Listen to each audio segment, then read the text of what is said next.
Hey everyone, George Soto here. Hope all is well. Today I'm with Amir Reiter, who's in Miami, Medellín, Colombia. I mean, you've been doing incredible things, dude. How are you? Doing good, man. I'm doing good. I'm leaving Colombia again to go back to Atlanta next week. So I'm trying to stay put, but work is taking me elsewhere. Dude, you're like the guy who showed up on the scene and just crushed it. Like I started to see you everywhere. All my friends were all connected to you, good engaging on social, which is so interesting because we think about social selling and the impact. Dude, it's like we ended up knowing each other so quickly because of our online content and presence, right? And it was Oh easy yeah, when I met you in person. I was like, I felt like I knew you. exactly. It's Yeah, incredible. Well, why don't you take a quick second to introduce yourself? Tell us a little bit about your background.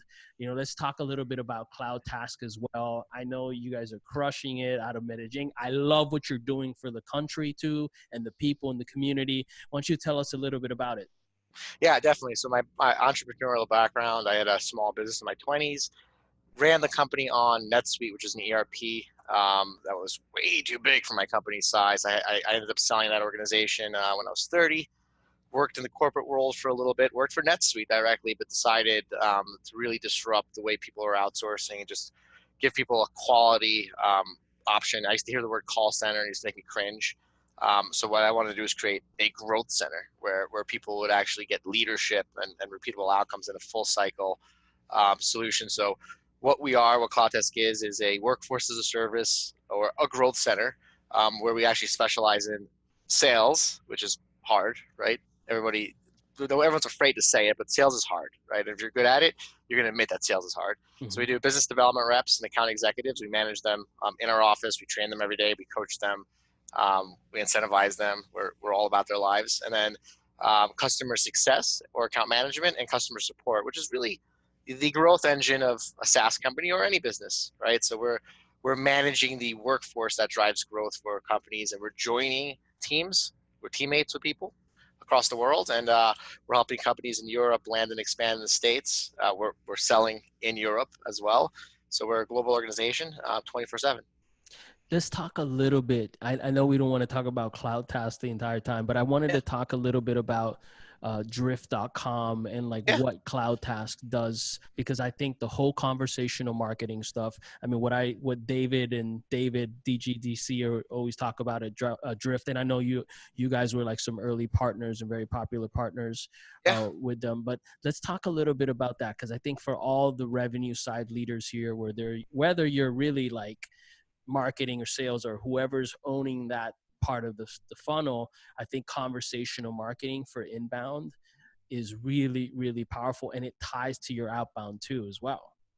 Yeah, I think it's all about people wanting information now, right? Like the term conversational marketing is great, but I think what Drift did, which was really great, was take a older technology and repackage it into a way that people were able to actually use the technology and get an ROI with it. And um, what's awesome about Drift and other companies is that we at Cloudtask we're technology agnostic, right? Like we don't build technology. We work with multiple technology companies. We partner with some. Not everybody that we work with we partner with. Not everybody that we partner with we work with, right? Drift happened to be an organization that we did both at a certain point, which was nice. But it's every full-time person, whether you're a CEO, a VP, we all have KPIs that we're all here for a goal, right? And what Drift did, which is really nice, was it allowed us as an organization to get an ROI on salespeople, right? Because if you think about it, if you look at your website being like a boat and you're fishing and you're throwing fish on the boat, a bounce rate is a fish falling off a boat. They come to your website, you got them, they didn't convert, they're off your boat, they're back in the ocean. What Drift really is a way to kind of speak to somebody in real time, right? So I think the reason why we work really well with Drift was because we have a workforce that's trained in chat. We have a quality assurance team that's actually making sure that people are responding within 20 seconds, and we're 24/7. So companies would get Drift or they would buy Drift, but they wouldn't put priority on it. It's really easy to buy, really easy to cancel, right? I think that's kind of a common thing with a lot of SaaS companies that are facing churn. So when we partner with Drift, not only are we implementing it, installing and paying for it, but we're actually using it and getting an ROI. And that's what people want. They don't want to have to spend money here or there, implement here or there, and a full-time employee. So with us, they pay one salary fee, they get the technology included, they get the results they want, which are qualified meetings. And so it's a great match made in heaven Awesome. with us. Yeah. Thanks for digging into that, just I because liked I'm a it. I huge love digging. fan. Yeah, well, I appreciate it. Well, let's talk a little bit about pivoting, right? Yep. And so, as I talk to founders and sales leaders and marketers, I'm realizing that this notion of a pivot is really like doing your job in a very agile way, and you have to constantly understanding, what you're doing, gathering data, etc., and then making really this tough decisions sometimes, on minimize budgets, on minimized timelines, these sort of things. Why don't With you no talk, budget, right? or with no budget, exactly. Right. Why don't you take a quick second to tell us a quick story of a time where you had to really engage in a pivot and how you made it through? Sure. I could talk about one with Cloudtask, right? I think one of the pivots that we had to make early on was that we were primarily managing SDR teams, sales development reps, right? Top of the funnel, setting up qualified meetings. And what was happening was um, we were getting fired. And some of the times we were getting fired when it was like, Amir and company, you're doing an amazing job. You're making so many meetings. We couldn't refer you even on higher regards, but we're going to fire you because we're not closing those deals, right? So one of the big pivots that we had to make was extending our services into account executives, right? And it was a decision that I'm glad we made, and so are our clients. But it was not originally planned, right? We didn't originally plan to manage account executives. It's not extremely scalable, and still is not. But by offering that, we were able to actually give people the right service at the right time, because believe it or not, right, not everybody is good at closing opportunities. And even saying that word close, right, that's like a salesperson term. Not everybody's good at helping people convert into a customer. That's a better way of saying it. So we had to make a pivot from SDRs and BDRs as a service to account executives, which not everybody was comfortable, right? My technology is complicated. It's super sophisticated. How can you sell it if I can't even sell it, right? So it was an uncomfortable pivot for our customers, and it was a question mark internally. But very happy that we did it. And that's a pivot that we made, I think, last year, which is great. Awesome. So, it's interesting. I think about this because we've been going through a pivot with First Cut. Yeah. And that's been a really interesting process. And that was really the inspiration behind this. I think I mentioned that a couple of times.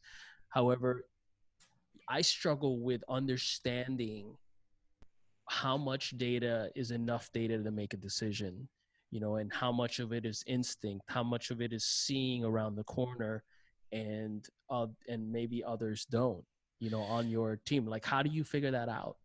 Well, it depends who you are, right? If you're not a numbers person or not a data person, you're never going to be, right? So then you need somebody to explain the numbers to you and help you, right? So if you're a gut instinct person, which I tend to be more of a gut instinct person, I'm learning more about data, right?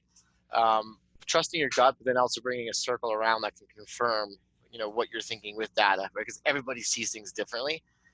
So I think, building a good team, whether it's an advisory board, friends or family, other colleagues who are entrepreneurs, or if you have a large company within internal, and know what you're, go off your gut, and go off what makes you special, and then ask people around to fill in the blanks with the things that right, that you may be lacking, right? Like we're in our mid-30s now, right? We're not we're young men, but we're on that close part. We have some experience now, and our friends have some experience. We have to tap on that experience, right? I think in your early 20s, you're typically, I know everything, right, and I'm going to make decisions on my own, when everybody's there waiting to help you. And then when we get to our age, we start realizing that we need some help, and we start asking for some advice, which is nice. Absolutely. So, if I think about how that methodology can really help us founders when we're trying to figure out, is this the time to pivot? Is this the direction to pivot? It's really being able to collect that data and tie that or compare that to the kind of like that, qualitative piece, which is the instinct. Yeah. Well, it's two kinds of pivots, right? There's pivots because what I thought I'm a startup, when I thought the market wanted, they don't want, right? That's an immediate pivot, right? That's a pivot you have to do to stay alive. Then you have a pivot like a Blockbuster failed to do, right? We're so big and we're making so much money that I don't want to change, even though I know it's coming up. So there's different kinds of pivots, and there's, I think pivots that can completely change your organization, and pivots that can just add on to your organization. But I think it's a constant denominator of things are happening faster and faster, right? And if you're not moving at that speed, you can be gone today, here today, gone tomorrow, right? And I think you're from the Bay Area, right? I'm sure you met some founders who've, potentially had companies that, worked in social media space and pulled off APIs, and they were valued at 40 million, and they turned down an opportunity to be bought by 40 million, and then that API got locked down and blocked everything, and now their organization's worth nothing, right? I'm like, have you seen that before? I've heard of stories like that. Yeah, absolutely. So I think, Yeah, I think the rate is turning faster, right? If you don't pivot, if you're not thinking 5 steps ahead, you might want to get a job. Yeah, there were actually a couple companies, not to go into too many tangents, but there was this, during the explosion of social data, there were all these companies that started, and basically what they were doing was tapping into the social networks, LinkedIn, Facebook, Twitter, etc., pulling their data and then serving the data to their customers. So when LinkedIn, for example, cut off the API where you couldn't find someone via an email and stuff, those companies were done. Like they were just done right away. I forgot there were a couple of them. I totally blanked out on the name. But in any case, Amir, I know you're in the middle of the day there in Medellín, Colombia. I'm going to come out and check you out. I promise. Thank you so much for your time today. If folks want to follow you on social media, learn more about Cloudtask, I know you're constantly sharing content around best practices in sales development, content marketing. I mean, really the revenue side. What are some good social media handles to follow you? Oh, I'm boring. It's Amir Reiter. My Instagram is Amir Reiter, first and last name. LinkedIn, Facebook, you can find me, but I'm omnichannel, so you'd be surprised. You can message me on Facebook Messenger and get me. I had a new applicant just message me on Instagram for a new job, passed her on right away, which is great. So yeah, you can reach me on Facebook, LinkedIn, Instagram. I'm using all those channels, and you could probably reach me equally as quickly on all of them because I get all the alerts on my phone, and I might have a communication problem where I'm a little bit addicted to my omnichannel approach, but that's for me to deal with. That's where you can find me. I'm with you there. Well, thank you so much for your time, dude. Have a great day. You got it. Take care.